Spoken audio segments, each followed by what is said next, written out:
Which accounting concept assumes that a business will continue to operate in the foreseeable future? 4 option है. First option है consistency concept, second है money measurement concept, third है dual aspect and fourth है going concern concept. तो इस particular question का answer है D, going concern concept. Going concern concept जो हमारा ये बताता है कि कोई भी पर्सन अगर एक बिजनेस स्टार्ट करता है तो उसका मोटिव ये होता है कि उसका जो है बिजनेस जो है लॉन्ग टर्म तक चलता रहेगा, लंबे समय तक चलता रहेगा.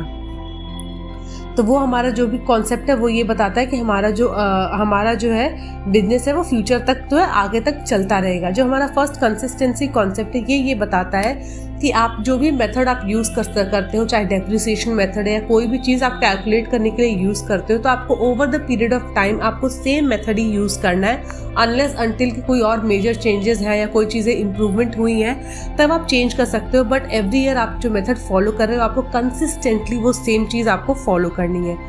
सेकेंड ऑप्शन था money measurement concept. Money measurement concept ये बोलता है कि आपको वो सारी चीज़ें जो भी मनी टर्म में ट्रांजैक्शंस जो हमारी होती हैं वो सारी चीज़ें हमें रिकॉर्ड करना. जो भी चीज़ें हम मनी में नहीं मेजर कर सकते उन चीज़ों को हम रिकॉर्ड नहीं करेंगे.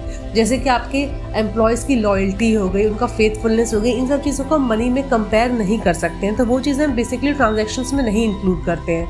लेकिन हमारा कितना परचेस किया है, कितना हमने सेल किया है, कितना हमने क्रेडिट पे क्या चीज़ ली है, क्या हमारा फीस है, रेंट है, ये सारी चीज़ें हम मनी में मेजर कर सकते हैं. तो हम ये सारी चीज़ें हम अपने जो भी हमारे फाइनेंशियल स्टेटमेंट्स हैं उसमें इंक्लूड करेंगे. ड्यूअल एस्पेक्ट का मतलब होता है कि जो भी जितने भी ट्रांजैक्शंस हमारे कंपनी में होते हैं उन सब के 2 एस्पेक्ट हमेशा उसके 2 पहलू रहेंगे. एक होगा डेबिट और एक होगा क्रेडिट. तो हमारा होता है वो ड्यूअल एस्पेक्ट.